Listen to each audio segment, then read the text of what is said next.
Marie-Carmen, t'as un succès de dingue ce soir. Non, il y a un truc que j'aimerais vous dire et qui me choque vraiment, en France en général. C'est... j'ai rien dit encore. C'est le fait que la rentrée des classes... Pardon? C'est un spectacle interactif ici, c'est... Chacun y dit, oui, toi, oui. C'est comme ça à Toulouse. Si vous voulez, moi je m'assois, on discute tous, hein.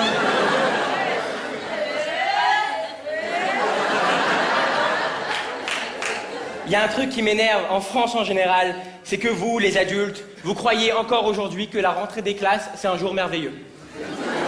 Dans la tête de tous les adultes en France, je sais pas si c'est comme ça ici aussi, hein, mais on croit que la rentrée des classes pour les enfants, c'est un truc génial. Attends, t'es pas content, c'est la rentrée des classes.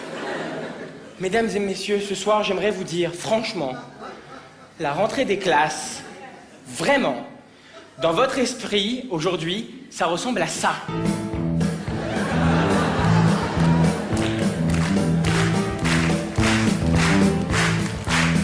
C'est chômé, c'est la rentrée. On va trop s'éclater. Putain, Jenna, t'as trop changé. Je suis électrifié. You better keep up. Tu vas travailler, oui, cette année. Sinon ta mère, elle va te tuer. You better keep up. Tu vas comment bosser, oui, cette année. Wouh!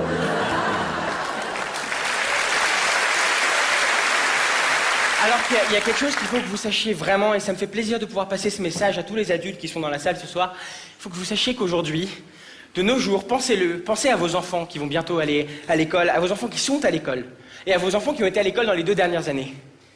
Aujourd'hui, la rentrée des classes, mesdames et messieurs, ça ressemble beaucoup plus à ça.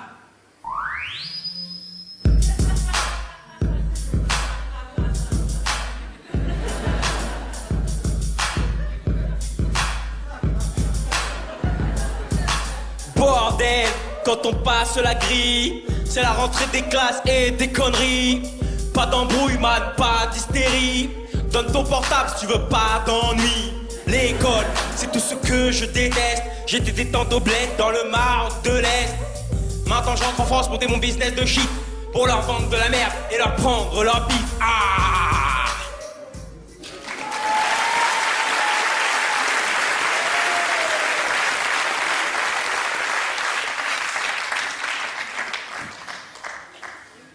Voilà, c'était pour la rentrée des classes. Et à l'école, il n'y a pas que la rentrée des classes. Il y a aussi, il y a la sortie. Il n'y a pas que la rentrée, il y a la sortie. Mais alors vous, monsieur, vous avez battu Tam Tam, Carmen, tout le monde, hein. Il y a un truc, moi j'ai toujours été plutôt bon à l'école, comme Anne vous l'a dit, je vais passer mon bac cette année, et j'ai toujours été plutôt bon à l'école, mais il y a un truc, j'arrive pas, c'est les langues. Vous savez, les langues, on apprend les langues à l'école, on apprend l'anglais, super, je suis d'accord, l'anglais est hyper important, et en 4e, on doit faire un choix qui va être décisif pour le restant de notre vie.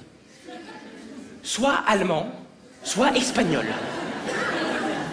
C'est horrible, tu sais. Moi, on m'avait dit, tu vas voir, les profs, ils vont venir dans ta classe et ils vont présenter leur matière chacun. Après, tu choisiras au mieux. Mais je flippais grave, tu sais. Moi, je m'imaginais ça de manière vraiment spéciale, quoi.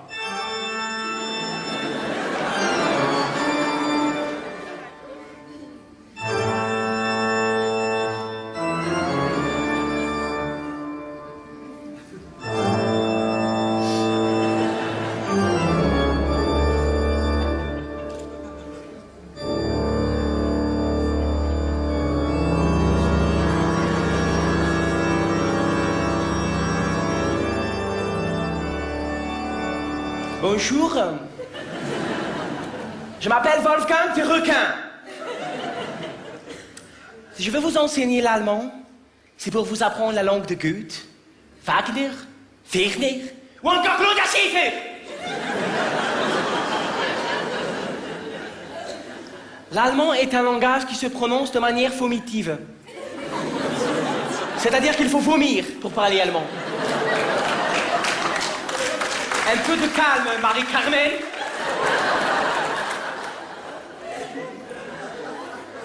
Vas-y, vomis. Et vomis, te dis-je. Vomis, te dis-je.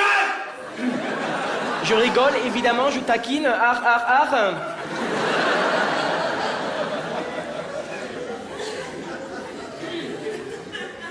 Mais toi, par exemple... moi? Oui, toi. Viens dire Guten Tag à toute la classe. Guten Tag. Doucement, mon petit Kinder. Si vous voulez apprendre l'allemand, vous devrez vous battre pour l'Allemagne. Vous donner pour l'Allemagne. Vous saignez pour l'Allemagne. Frischenbachenhuten.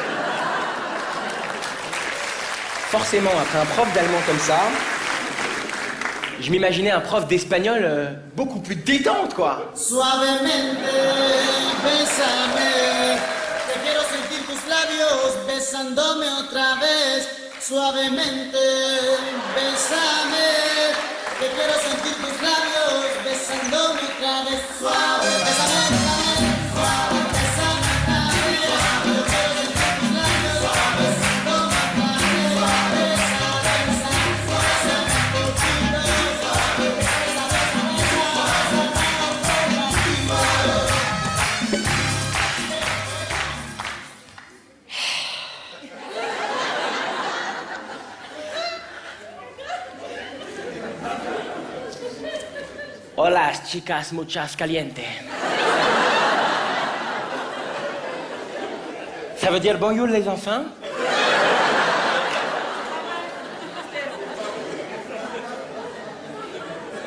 Je sais que c'est pas vrai, il faut pas le dire, putain.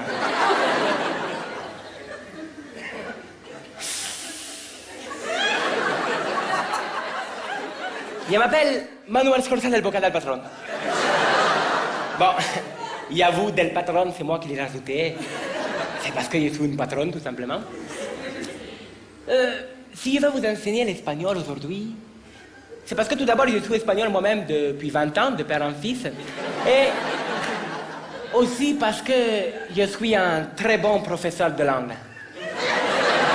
Si, un très bon professeur de langue. Et j'adore les jeunes enfants. Surtout les petites filles. Elles sont si douces.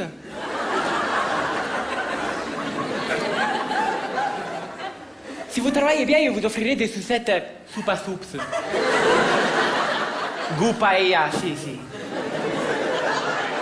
Mais, dis-moi, toi, par exemple, est-ce que tu as déjà goûté chorizo?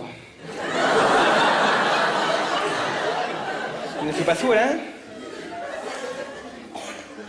En gros, j'avais le choix entre un prof d'allemand psychopathe et un prof d'espagnol pédophile. J'ai choisi espagnol, ne me demandez pas pourquoi. Et mes premiers cours d'espagnol se sont vraiment super bien passés. Je pensais, comme tous les Français, que pour parler espagnol, il fallait prendre les mots en français, rajouter un O à la fin et c'est bon, je parlais espagnol, tu sais. J'arrivais dans les cours, je faisais « Hey, buongiorno. Au revoir. Comment ça va? » J'ai vite compris que l'espagnol, c'est pas ça du tout. Et donc, j'ai développé une autre technique que j'aime bien appeler la technique du si pero. Je vous explique. Quoi que le prof te demande, tu réponds par si pero. Ça passe toujours. Exemple, le prof vient, que viene, s'il vous plaît? Un poquito de, es posible, ¿vale? Si, pero, c'est pas...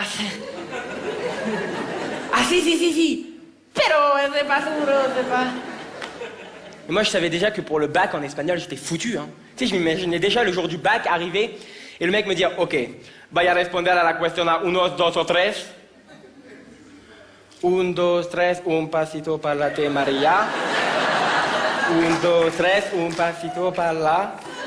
Et là, je vous assure, il m'a répondu un truc dont je me rappellerai toute ma vie.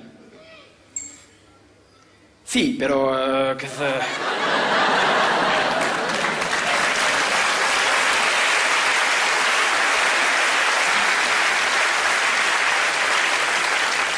Moi, le bac, c'est un truc qui m'angoisse grave. Vraiment, je vais être franc avec vous, c'est un truc qui m'angoisse, mais à fond. Et donc, ce que j'ai fait l'année dernière pour essayer un peu de me rassurer, c'est que j'ai été devant les listes. Vous savez, les fameuses listes du bac. Il y a ça aussi en province ou... Mais non, je voulais dire, comme vous êtes une ville technologique, peut-être on vous envoie ça par pigeon ou... ou par mail. Ah, vous avez des mails? Mais non.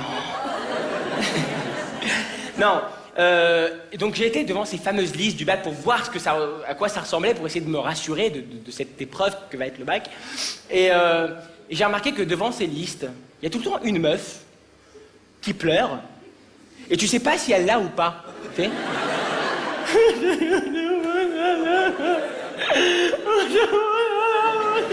sais, moi j'imagine sa mère de l'autre côté du téléphone.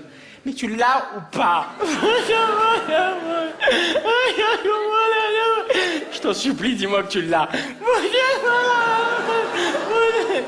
Je pleure moi aussi.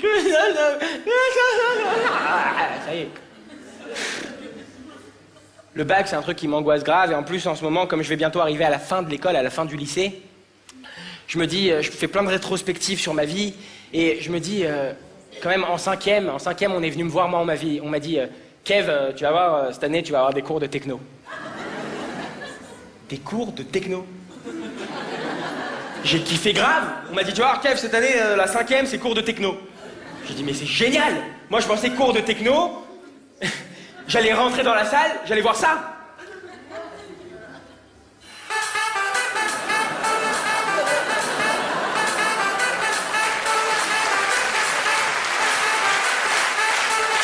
Est-ce que vous êtes là à Toulouse ce soir? Eh ben moi aussi.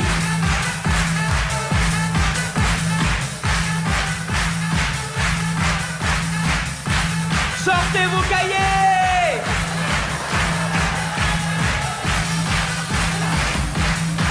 Demain